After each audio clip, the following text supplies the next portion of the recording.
మీరు తొందరపడదు. 1 కొరింథీ 7:3 భర్త ఇప్పుడు వివాహం అయిన తర్వాత వీళ్ళకి ధర్మాలు చెప్తున్నాడండి దేవుడు. భర్త భార్యకును ఎంత స్పష్టంగా చెప్తున్నాడు చూడండి. భర్త భార్యకును అలాగుననే భార్య భర్తకును వారి వారి ధర్మములు నడపవలెను. ధర్మములు పెళ్లి చేసుకోగానే సరిపోదు, ధర్మాలు ఉన్నాయి, కొన్ని ధర్మాలు ఉన్నాయి. పెళ్లి చేసుకోబోయేవాళ్ళు కూడా వినండి జాగ్రత్తగా. మరి ఆ రోజు మీకు ఇలాంటి ప్రసంగం దొరుకుతుందో లేదో నాకైతే తెలియదు. భర్త భార్యకును భార్య భర్తకును వారి వారి ధర్మములు నడుపవలెను. ధర్మాలు ఉన్నాయంట. ఏంటి భార్య భర్తలకు దేవుడిచ్చిన ధర్మాలు అంటే ఎఫెసీ పత్రికలో దైవ సేవకులు చదివారు. ఎఫెసీలకు రాసిన పత్రిక 5:25 భర్తకు దేవుడిచ్చిన ధర్మం చూడండి. ఎఫెసీలకు రాసిన పత్రిక 5:25 పురుషులకు చెప్తున్నాడు, పురుషులారా మీరును మీ భార్యలను ప్రేమించండి, అటువలనే క్రీస్తు కూడా సంఘమును ప్రేమించి అన్నాడండి. ఇక్కడ పురుషులారా మీరు మీ భార్యలను ఏం చేయమన్నాడు? ప్రేమించాలి. భార్యను భర్త ఏం చేయాలి? ఇది భర్త ధర్మం, ప్రేమించండి. ఎలా ప్రేమించాలయ్యా అని ప్రశ్నిస్తే అక్కడ వెంటనే సమాధానం చెప్పాడు. ఏమన్నాడు అక్కడ? క్రీస్తు సంఘమును ప్రేమించినట్లుగా ఏం చెప్పాడండి. ఒక పురుషుడు భార్య ఎలా ప్రేమించాలంటే సంఘమును యేసుక్రీస్తు ప్రేమికుడుగా మనలో చేశాడు ఆయన. మన కొరకు వెళితే లేకుండా ఉండాలి తాను అర్పించుకుంట. ఇప్పుడు భర్త ఎలా చెప్పాడు, దేవుడు ఎలా సంఘాన్ని ప్రేమించాడో, యేసుక్రీస్తు ఎలాగైతే ప్రేమించాడు అలాగా భార్యను ప్రేమించాలి. మనల్ని ప్రేమించాడు దేవుడు. ప్రేమించి ఎన్ని చేశాడు, సృష్టిలో ఎన్ని పెట్టాడు మన కోసం. మీరు మనం నవ్యాను ప్రేమిస్తే నవ్యాల్సిన వాడు చేయాలి, కొరతలు లేకుండా. అది ప్రేమ అంటే. ఏం తీసుకురాకుండా ఐ లవ్ యూ అనుకుంటా తిరిగితే అస్సలు. చాలా మంది ఐ లవ్ యూ బంగారం భర్తని బంగారం కావాలి, నువ్వే బంగారం అయితే ఇంకా నీకు బంగారం ఎందుకు బంగారం అంట. వాడు పెద్ద దేశం ఊరు తీరా నిలువే బంగారం నీవే 50 కేజీలు బంగారం 50 కేజీలు బంగారం ఇంకెందుకు బంగారం నీకు అంటున్నాడు. ఎంత దేవుడు అయ్యాడా? దేవుడు అంటే బంగారం తీసుకొచ్చి పదవులు కోరికలు తీర్చమని చెప్పడం కాదు, కానీ భార్య యొక్క ముఖ్య అవసరాలు ఉంటాయి, వాటిని భర్త తీర్చడమే అసలు ప్రేమ. తర్వాత అవసరమైతే ప్రాణానికి అంత స్థితిలో వెళ్ళాలి. ప్రాణం అంటే రక్తము దేహమునకు, ప్రాణం ఉండదని రక్తం దేహమునకు ప్రాణం. ప్రతిరోజు నవ్య కోసం పనిచేస్తుంటే రక్తం చోట్ల ఖర్చు ప్రాణం పెట్టినట్టు దేవుడు అన్నట్టు ప్రాణం పెట్టినట్టు మీరు ప్రాణం పెట్టండి. మనం వేసుకోవడం మనం కష్టం మన రక్తం మన ప్రాణాధారం రక్తం ఖర్చు అవుతుంది, ప్రాణం పెట్టండి. చెప్పడాలి పురుషుడు ఉద్యోగంగా లేకుండా పెళ్లి చేసుకోగానే సరిపోదు, చేసి కుటుంబాన్ని చక్కదించుకోవాలి. అది నిజమైన ప్రేమ. ఇకపోతే బదులు మీ భార్యలను భర్త నిష్ఠూర పెట్టకండి అన్నాడు. ఏం పెట్టకూడదు? నిష్ఠూర పెట్టకూడదు. కొలసి 3:19 ఉంటుంది, నిష్ఠూర పెట్టకండి. చాలా మంది భార్యల్ని నిష్ఠ పెడతారు. ఎలాగా? వాళ్ళ చూసి రంగు ఉన్నారు అన్నావు ఇంకొదిలేండి. నిష్ఠూర పెట్టకూడదు. వాడండి ఫోటో తీసుకొచ్చి భర్త భార్య కూర్చొని ఎలా ఉందో నీ రంగు చూసుకు ఎలా ఉందా. మరి వాడు ఉన్నాడంటే వాడు కిందకాయ దుక్కులాగా ఉన్నాడు. మాట్లాడుతూ మనం చూడండి అభిచేటప్పుడు నువ్వెలా ఉన్నావు, పందిలా ఉన్నావు. చాలా మంది ఇట్లా తయారయ్యారు. నిష్ఠూర పెట్టడం. ఇంకా మా ఆవిడకు వంట అసలు ఎంతవరకు ఉప్పు సరిగా రాదు, కారం వేయడం రాదు, వండడం రాదని ఇబ్బంది పెడుతుంటారు. తప్పండి. భర్తలు భార్యలు ఏం చేయమని చెప్పాడో తెలుసా దేవుడు? సన్మానించాలి. మిక్కిలి బలహీనమైన ఘటమని ఎరిగి భార్యను సన్మానించి జ్ఞానంతో వారితో కాపురం చేయమన్నాడు పేతురు పత్రికలో. సన్మానం తీసి చక్కగా చాలా తీసుకొచ్చి కప్పి నీకు నాకు సన్మానం లేదు సన్మానం చెప్పాడు. నీ దారుణం సన్మానే.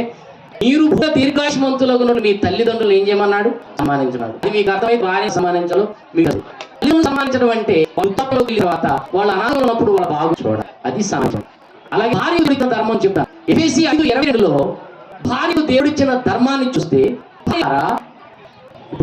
ఎఫెసీ 5:22 పురుషులకు అది ఏం చేయాలి? భార్యలు భర్తలకు మాట్లాడకండి తల్లి, ఇది మాట్లాడే సమయం కాదు. పాపం ఉండగానే ఎంత అవుతుందన్నమాట. ఆలోచించండి. ఏం చేయాలట? భార్యలు లోబడాలట భర్తలకి. ఎవరు వాళ్ళ ప్రశ్న వేసే ప్రభుత్వం వల్లే అక్కడ బాగా ప్రభువును చెప్పి అనుకుని కూర్చోమంటే వేస్తారు, అల్లు ఇవ్వమండి చెప్తారు, అందుకే పాడమంటే పాడతారు, బైబిల్ ఇవ్వమంటే చదువుతారు, అన్ని దైవజనుడు మాటిస్తున్నాను కనుక మరి లోపడిలో ఇచ్చిన తర్వాత అతకి వేసి అమ్మ నీళ్ళు పెట్టమ్మా ఒక గంట దూరంలో ఉన్నాం తెచ్చుకొని తాగటం మరి రోజు దానే పని చేస్తాం. మరి నీ చాలా మంది ఇలాంటి భార్యలు ఉన్నారని మామూలు భార్య కాదు, మంది ఉంటారు మార్చి ఉన్నారు, పెద్ద పెద్ద మాట మాట్లాడుతున్నారు కానీ 10 మంది మాట్లాడితే ఇంకెంతసేపు ఉంటావు అక్కడ అంటాం. ఏంట్రా ఎంత ధైర్యం ఎంత దమ్ము చూడ అయిపోయారు. అందుకే ఇలాంటి వాళ్ళు దారుణంగా చాలండి. కాబట్టి దేవుని పని ధర్మం కాదు, అలాటం ధర్మం కాదు. ధర్మం ఏంటి? బతుకుల్లో ఒక లోపడేంటా లోపడే ఏంటా ఆయన మాట వెనక లోపడడం అంటే మాట అంటాం. ఏం లేదంటే నన్ను విజయగారు చూడాలి మా ఆయన అంటా నా మంచి అందంగా ఉన్నాడా, నా చదువుడా అంటున్నాను. మది నేను పెళ్లి చూపులు పెళ్లికి ముందు అప్పుడేమో కలుసుకోవాలి గారు తల ఎత్తుకోవడం, ఈసారి తల ఇచ్చితే అడు పెట్టి కట్టండి ఎత్తి చూడాలి. మరి అదే సమయం ఆయన రంగు లేదు, అందంగా ఉన్నాడో లేదో, లొట్టబొగ్గలో కాదు, చొట్టబొగ్గలో లేదా చదువుకున్న లేదో ముందు చూసుకోవాలి. ఇప్పుడు ఏంటంటే కుదరదు, చచ్చినట్టు లోపడాలి. దేవుడు చెప్తున్నాడు పెళ్లి చూపుల తర్వాత ఒక తర్వాత అంటారే ఆ వాళ్ళు ఏం చేయాలి, అవసరమైతే 4 చదువులు వెళ్ళి తీరు అన్ని చూసుకోవాలి లోడాలి. ఏమండి బైబిల్లో లోతు భార్య లోతు దేవుడు మన లోలేదు పుస్తకం ఉంది. రాజసాన్ని విస్తరించింది, రాణి స్థానంలో ఉండి తొలగించబడింది. లోపడకపోతే జరిగింది కాబట్టి లోపడాలి కదా. నేను ఒక మాట కూడా అన్నానండి, అబ్రహాము గారు అందంగా ఉన్నాడో లేదో బైబిల్లో రాయబడలేదు, కానీ శారాయి మిట్టి సౌందర్యవతి అని రాయబడింది. ఆమె ఇబ్బందులు 1:6 వెళితే శారా అబ్రహామును యజమానుడా అని పిలుస్తూ ఆయనకు లోబడిందట. ఆ పిలుపులోనే చూడండి, కొంతమంది భర్తలు పిలుస్తారు, ఆ పిలుపులోనే మాకు అర్థమవుతుంది అసలు ఈవిడ లోబడే భార్య కాదా. మేము ఇంటికి వెళ్తుంటాం కదా గృహాల దర్శనం అని, భర్తను పిలిచే పిలుపును అన్నమంతా పట్టుకోవాల్సిన అవసరం లే, ఒక్క వెతికే చాలు. భర్తని ఎలా పిలుస్తుందో చూసి ఆమె జీవితం అంతా అలా చదివేయచ్చు. అది మాటలు వింటున్నారుగా, చర్చికి వెళుతున్నారుగా, ఎప్పటి నుంచి అయినా ఇలా మలుచుకోవాలి మీ జీవితాన్ని. రెండవ ధర్మం చెప్తాను, మీ భర్తలని ఏమండి విసిగించకండి. గయ్యాళి భార్యలు ఉంటారట. దేవుడిచ్చిన సలహా ఏంటంటే, ఒరే నీకు గయ్యాళి భార్య దొరికిందిరా, గయ్యాళి భార్యతో పెద్ద ఇంట్లో ఉండటం కంటే ఆ మిద్ది మీదకి వెళ్ళి నేనే చెబుతున్నా ఓ మూల కూర్చోమన్నాడండి. అదేంటి ప్రభు, తప్పించేవాడివి రక్షించేవాడివి నువ్వే కదా అంటే, లేదునా ప్రస్తుతం అవతల క్యాండిడేట్ అలా లేదు, ప్రస్తుతం నేను చెప్పిన మాట విని ఆ మూల కూర్చోపోయి అన్నాడు. గయ్యాళి భార్యలు ముసురు దినమున కారు నీళ్లును గయ్యాళి భార్య 2 సమానమేనట. ముసురు పడితే చెట్టపట్ట కొంతమంది నెలలో ముసురు పట్టుద్ది భర్తకి భార్య. ఒక నవ్వుకుంటుంది ఎందుకో మరి. అమ్మా వినండి, ముసురు పడితే ఒక 10 రోజులు ముసురు దాకదు. మైక్ గొట్టాలు కడతారు చూసా, ఇటో గొట్టం ఈయన ఇటు మాట్లాడుతుంటే ఆవిడ అడు తిరిగి మాట్లాడుతుంది. కుదరదండి. కొంతమంది గొడవ వస్తే పోనివ్వరండి, దాన్ని పట్టుకొని నెలలు సంవత్సరాలు జీవితాన్ని పాడు చేసుకున్న వాళ్ళు ప్రపంచంలో జ్ఞానం లేని స్త్రీలు ఎంతోమంది ఉన్నారు. ఒక్క మాట చెప్తాను, ప్రార్థన చేస్తాను. ఒక స్త్రీ ఎలా ఉండాలి అంటే జ్ఞానవంతురాలుగా గుణవంతురాలుగా ఉండాలి. గుణవతి అయిన భార్య దొరుకుట అరుదు.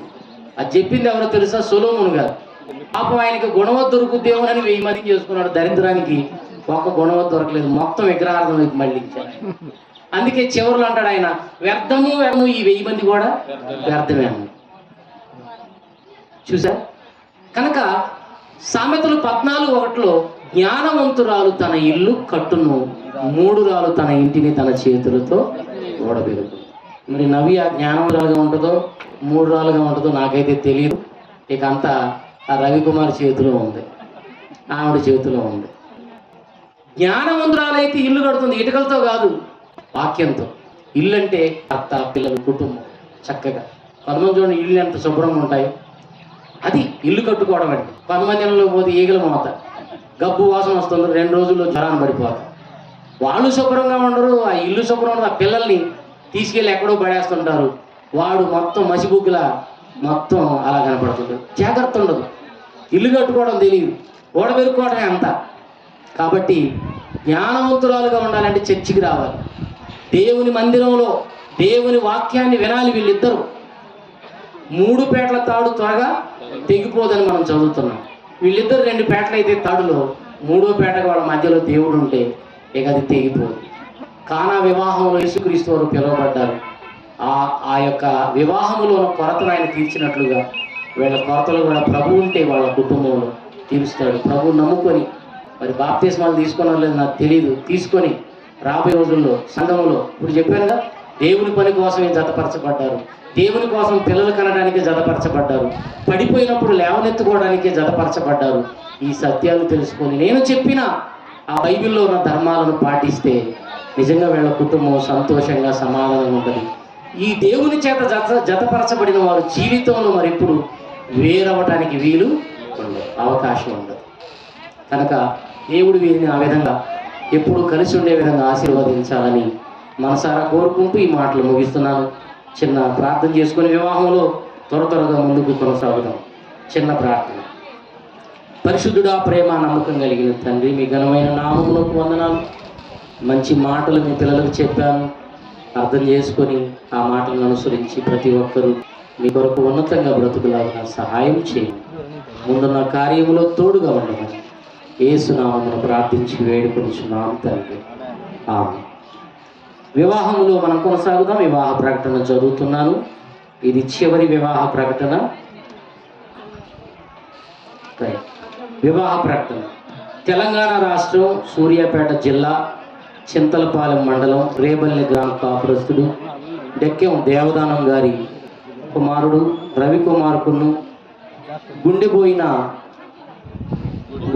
గూడెం గ్రామ కాపురస్తులు తలకప్పల అంతేనమ్మా ప్రవీణ్ గారి కుమార్తె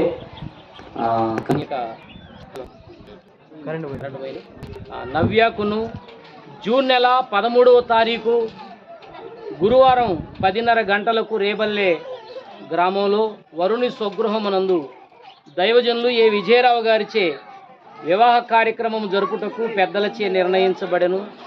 కావున వీరుభయులు యథావిధిగా జతపరచబడకూడదని, న్యాయమైన ఆటంకం ఏదైనా ఉన్న ఎడల వివాహ తేదీ లోపుననే తెలియపరచవలెనని ఇందుమూలముగా కోరుచున్నాను. ఇది చివరి ప్రకటన. ఈ ప్రకటన విన్నారు కదండి. ఇందులో వ్రాయబడిన ప్రత్యేకమైన మాట ఏంటంటే, వీరుభయులు యథావిధిగా జతపరచబడకూడదని న్యాయమైన ఆటంకం ఏదైనా ఉన్న ఎడల ఇప్పుడే తెలియచేయాలి, లేని ఎడల వారి జీవితకాలంలో ఎప్పుడు కూడా మీరు మాట్లాడకూడదు, మౌనముగా ఉండాలని, అభ్యంతరాలు వ్యక్తం చేయకూడదని దేవుని సేవకునిగా మీకు తెలియజేస్తున్నాను. మరి వీళ్ళు వివాహం చేసుకోవడంలో, ఈ పరిశుద్ధ వివాహాన్ని వీరు జరిగించుకోవడంలో మాకు ఎటువంటి ఇబ్బంది లేదు, మాకు ఎలాంటి అభ్యంతరం లేదని మీరు ఒకవేళ తెలియజేయగలిగితే మీ కుడి హస్తాన్ని ఎత్తి ఒక్కసారి మరి వీళ్ళు వివాహం చేసుకోవడం మీకు ఇష్టమో లేదో తెలియచేస్తే వివాహంలో ముందుకెళ్తాం. సగం మంది వాళ్ళకి అర్థమైందో లేకపోతే వ్యర్థమైందో నాకు తెలియదు. వినపట్లేదమ్మా, మీ చెయ్యి ఎత్తి చూపించండి వివాహం వీళ్ళు చేసుకోవడం ఇష్టమైతే. ఆ బ్యాటరీ పెట్టలేదు మనోళ్ళు, అమ్మ బ్యాటరీ తెచ్చుకోలేదేమో. రైట్, తీనైనా ఫోటో కూడా తీసారా?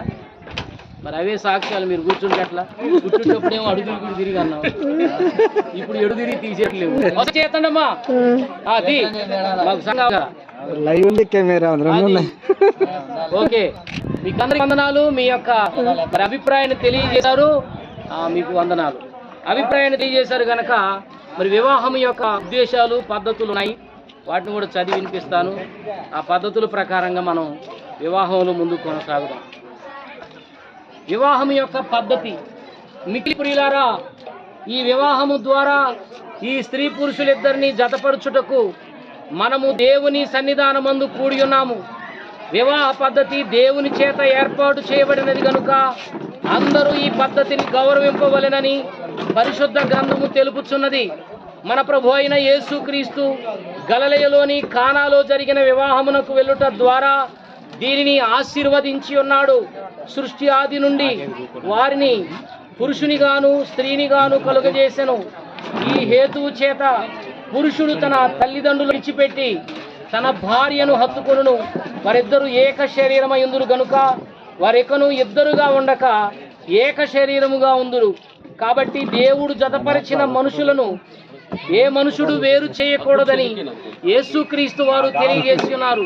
ఈ కారణమును బట్టి వివాహమునకెవరును చులకగాను అనాలోచితముగా గాను పూనుకొనకూడదు, కానీ తగిన మాన్యతతోనూ ప్రార్థనతోనూ వివాహము యొక్క ముఖ్య ఉద్దేశములను తలపోయిచ్చు దీనికి పూనుకొనవలెను.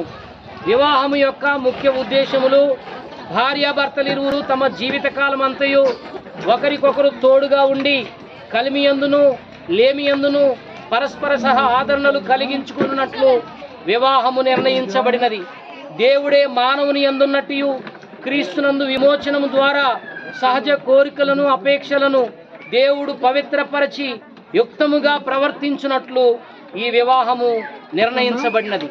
కుటుంబములో పిల్లలు జన్మించి దేవుని మహిమార్థము మన ప్రభు అయిన యేసుక్రీస్తునందలి విశ్వాస ప్రేమ జ్ఞానముల యందు పెంచబడినట్లు వివాహము నిర్ణయించబడినది. వివాహము ఘనమైనదిగా ఎంచబడుట ద్వారా సాంఘిక స్థితికి స్థిరమైన పునాది ఏర్పడినట్లు ఈ వివాహము నిర్ణయించబడినది. ఇవి వివాహం యొక్క ముఖ్య ఉద్దేశాలు, వివాహం యొక్క పద్ధతులు. కాబట్టి మరి ఈ పద్ధతిని, దేవుని ఉద్దేశాలను గౌరవించి అందరూ వివాహంలో మాకు సహకరించవలసిందిగా మనవి చేస్తూ ఉన్నాం. ఈ సమయంలో మరి మీ అందరి ఇష్టాన్ని మీరు తెలియజేశారు, బంధువుల ఇష్టాన్ని, అలాగే నూతన వధూవరుల యొక్క ఇష్టాన్ని కూడా మనం తెలుసుకుందాం. మరి అబ్బాయి తల్లిదండ్రులు, రవికుమార్ యొక్క తల్లిదండ్రులు వేదిక మీదకు రండి. అలాగే మరి నవ్య యొక్క కుటుంబ సభ్యులు, పెద్దలు చేతులు పట్టించడానికి వారు కూడా వేదిక మీదకి రావాలని మనవి చేస్తున్నాను.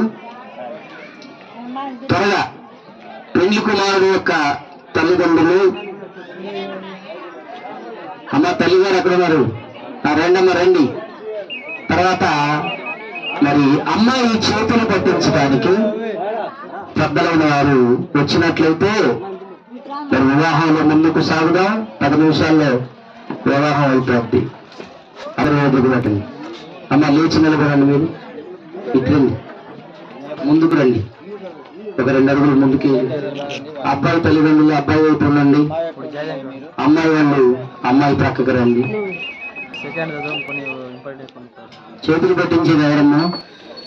రైట్, మంచిది. మీ అందరి ఇష్టాన్ని ఇప్పటి వరకు తెలియజేశారు. ఈ సమయం మరి తల్లిదండ్రుల ఇష్టాన్ని, పెద్దల ఇష్టాన్ని కూడా మనం తెలుసుకుందాం. రవికుమార్, రవికుమార్ అన్న మీ పేరు? రవికుమార్. దేవదానం గారు, నీ పేరు? దానమ్మ. దేవదానం గారు, దానమ్మ గారు మీ అబ్బాయి కదా రవికుమార్. రవికుమార్కు నవ్వనిచ్చి వివాహం చేయడం మీకు భార్యాభర్తలు ఇద్దరికి హృదయపూర్వకంగా ఇష్టమేనా?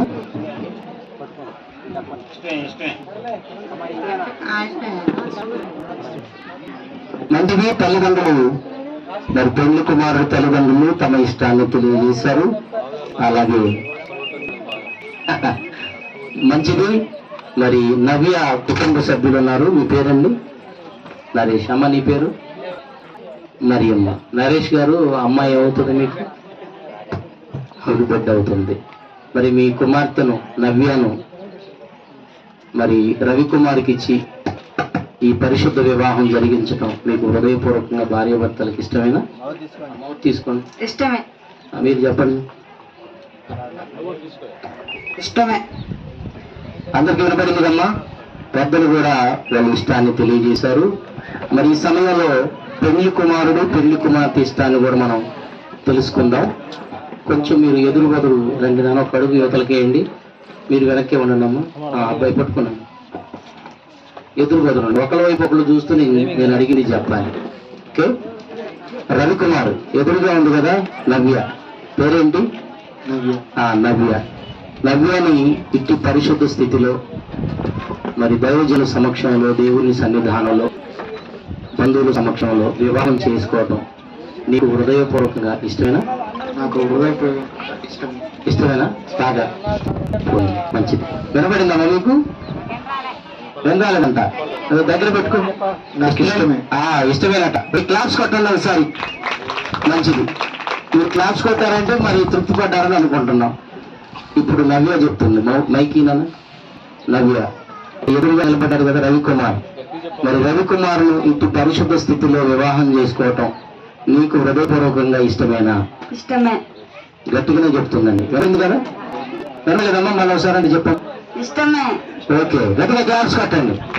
మంచిది. అందరూ తమ ఇష్టాలు తెలియజేశారు. మరి ఈ సమయంలో చేతులు పెట్టించండి. మీరు ఇష్టాలు తెలియజేశారు. అబ్బాయి చేయి మీరు పట్టుకొని వెనక్కి రండి. వెనక్కి రండి. ఆ పాపను కొంచెం పడకండి. వెనక్కి రండి. అటు రండి. వెనక్కి రండి. దేవాలయం అటు పక్కకు రండి. మీరు కూడా అటు వెళ్ళండి.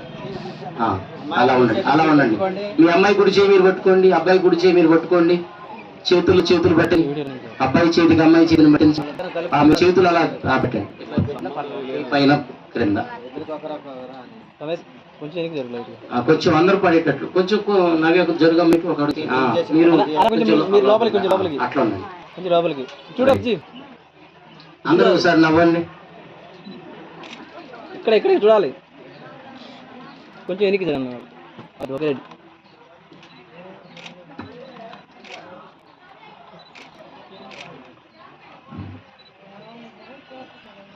రైట్. తీకండి. ఎవరు తీయమన్నారు? పట్టుకోండి. మీరందరూ మీ ఇష్టాన్ని తెలియజేసి వీరిద్దరిని జతపరుస్తున్నారు. రాబోయే రోజుల్లో కుటుంబంలో ఏదైనా చిన్న కలహాలు, కలతలు, ఇబ్బందులు, సమస్యలు వచ్చినప్పుడు మళ్ళీ వాళ్ళు వేరవటానికి ఎప్పుడైనా ప్రయత్నం చేస్తే కుటుంబం మన తర్వాత ఇబ్బందులు అనేవి అన్ని కుటుంబాల్లో సహజంగా వస్తాయి. అందరి జీవితాల్లోకి వస్తాయి, వీళ్ళకు కూడా వస్తాయి. సమస్యలు లేని వాళ్ళు ప్రపంచంలో ఎవరు లేరు. అవి వచ్చినప్పుడు మళ్ళీ వీళ్ళు వేరయ్యే ప్రయత్నం చేసినప్పుడు తల్లిదండ్రులుగా పెద్దలుగా మరలా చేతులు పట్టించి దేవుని సన్నిధానంలో వాళ్ళని ఎప్పుడు కూడా ఒకటిగా ఉండేటట్లుగానే మీరు చూసుకోవాలి. ఎందుకంటే దేవుని వాక్యం ఉంది, దేవుడు జతపరిచిన వారిని ఏ మనుషుడు వేరు చేయకూడదు. తల్లిదండ్రులైన మీరు కూడా వేరు చేయకూడదు. కాబట్టి ఇది ప్రమాణపూర్వకమైన మాట. మీరు రాబోయే రోజుల్లో మరి వారిద్దరూ ఎప్పుడు ఒకటిగా ఏ సమస్య వచ్చినా ఒకటిగా ఉండేటట్లుగానే మీరు చూడాలని దేవుని సేవకునిగా దేవుని వాక్యాన్ని మీకు తెలియజేస్తున్నాను. ఓకే, ఇప్పుడు అలా పెట్టుకోండి. మీరు వెళ్ళొచ్చు. వీళ్ళు అందరం తీసావునా? అందరు తీసాను. ఓకే, గ్రూప్ కూడా ఒకసారి నిలబడి గ్రూప్ కూడా వెళ్ళిపోవడానికి నిలబడి